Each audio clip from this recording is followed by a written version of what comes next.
I think Arthur is pretty much everyone watching this episode, seeing Maki go back to her family and going back to the military, wanting to put our fingers in our ears and just say, la la la la la, that can't be true. Arthur, I feel like, can represent the community quite well of Fire Force, and at other times we're like, thank God we're not Arthur when he starts believing in his fairy tales. But this episode, I don't think will get as much buzz as recent Fire Force episodes because at the end of the day, it is a setup episode for going back into the Nether, but unfortunately without our girl Maki. Even though it was a setup episode, I would say I was pretty entertained through and through. I wouldn't go as far to say it's one of the best episodes of the season. I wouldn't say that in any way, shape, or form. But was it a bad episode? Absolutely not. It was actually a fairly intriguing episode by all rights of the definition.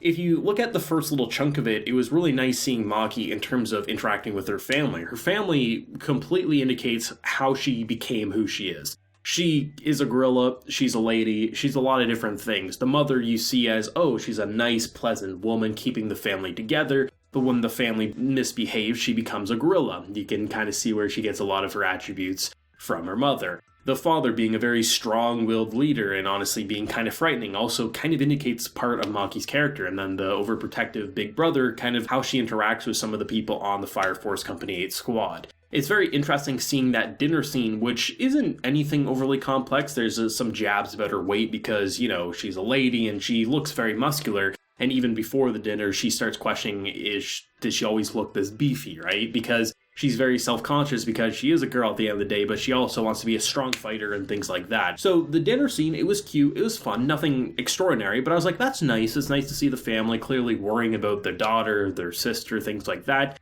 But, you know, that's Maki for you. She's going to do what she wants. She's a strong-willed character. And then you realize that was just set up to show you that, yeah, she's going to be ripped away from the Fire Force. The lieutenant, you have the captain pretty much giving the brief saying, hey, you're going back. And Lieutenant says it pretty harshly that, you know, we can't endanger Daddy's girl. I think he's very upset. I think he's just playing hard to make sure that she does go back because they are doing some dangerous things. The White Clad are suicide bombing themselves. I mean, the brother almost got killed just because a cultist was that insane and deranged. So it's more of protection, I feel like, when it's not something that's worth fighting. It's not something to go against the military. They don't have to acknowledge it, but it's something that they feel like they should do for her sake. And it's like they're honestly preparing for something really, really bad to happen. And the last thing they want is for a summon to get Maki back to the military and have her be the casualty and trying to explain that. They want everyone on their team to survive, and they probably believe that they can survive without her, but it's going to be a lot more difficult. And it's a hard pill to swallow because I think put in either one of their shoes, you probably would say do so. Because it almost feels to me, this is just how I feel looking at both Lieutenant and the Captain. They feel as if they could give everyone a break and be able to do this themselves, they probably would. But there's no way any one of these characters would leave the mission at this point. But it does feel like we're getting progressively more and more dangerous to the point that we very well could be entering suicide mission level territory. So when you get a letter that says you can give someone a break and let them live, it's hard not to push them towards that break. And that's an interesting theme, I have to say. It's something we haven't really seen before in Fire Force up until now, because it's always been a very close-knit group, someone who's, you know, a group of people wanting to fight for a better cause. But that letter, it almost kind of brings you back down to earth, realizing that you really are putting your lives on the line. You're really going up, not just against normal infernals, you're going up against a cult that wants to burn the earth down. And Daddy Dearest is coming in with a letter saying, come back to the military. It's hard not to say, at least one of us should have a positive life. It's not what she wants, but it's the safest measure. Is she going to stick to the military? I don't think so. The gut in me is saying she's going to sneak away, but I feel like the realist in me is saying that she's going to have a sit down with her dad. It doesn't feel like there's bad blood between anyone in the family.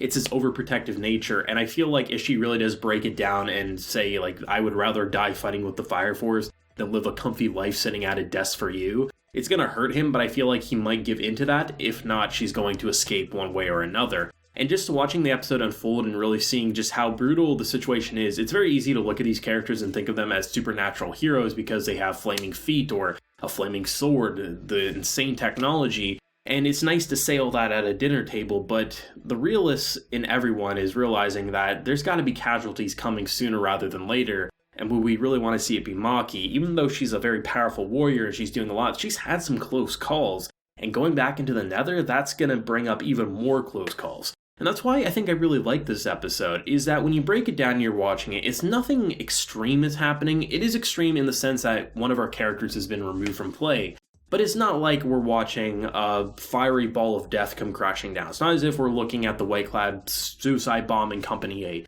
It's more of a tame episode with a lot of uncertainty with where the end of the episode could lead us. I think if anyone says this episode is bad or completely boring, they're probably kidding themselves. This is an episode that if this is the only type of episode we had in Fire Force Season 2, yes, that would be a big drag, not a lot happening. But if we're entering in the final arc of Season 2, and I've heard nothing but high praise for this arc and what's going to happen, you need to have that emotional connection and you need to have something really indicate why the stakes are at an all-time high.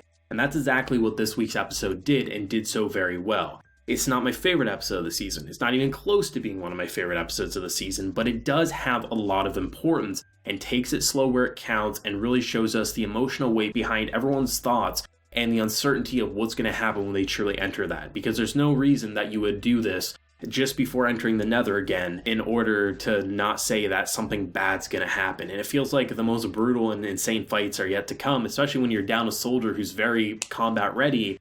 What's going to happen next? And I honestly don't know. It had a couple of funny moments that made me laugh, mostly with Arthur and how Arthur starts blaming Shinra for shoving paper in his donkey's mouth, but for the most part, it was a sad episode. It wasn't sad in the sense that characters are dying or characters are crying. It was more sad because it feels like that probably is the right solution for Maki, but we want to see her on the fighting lines. But if she does, I feel like maybe she could end up dead.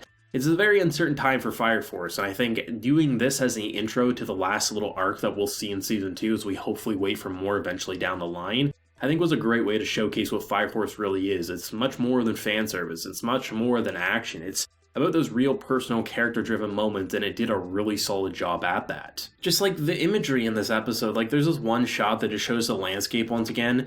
I love this show. It is so beautiful. It is a show that you could just mute, and a lot of times if you're looking at the scenery, it's like just beautiful. It's gorgeous. I don't know why they put so much attention into the background sometimes, especially for a scene that's there for less than 3 seconds, but thank you Fire Force for always going the extra mile visually, because it's not just about the flames, it's about the overall set design of the show that makes it look so damn good. I'd be interested to hear though, for anyone who watches this week's episode of Fire Force, for manga readers, how did you enjoy this section in the manga and how does it compare to the anime? Because sometimes this type of stuff, it always goes good in a manga format, but did the anime do anything to elevate it? And for anime originals, did you find this episode to be lackluster, or are you like me, saying it may be a slower pace episode, but it definitely did the trick in order to get us invested? Because you can't deny the facial expressions, the clean cuts, and just, I mean, look at some of the imagery in this episode. It is so gorgeous. You can't help but say this is a high quality production, and honestly, I feel like my eyes are always glued to the screen, so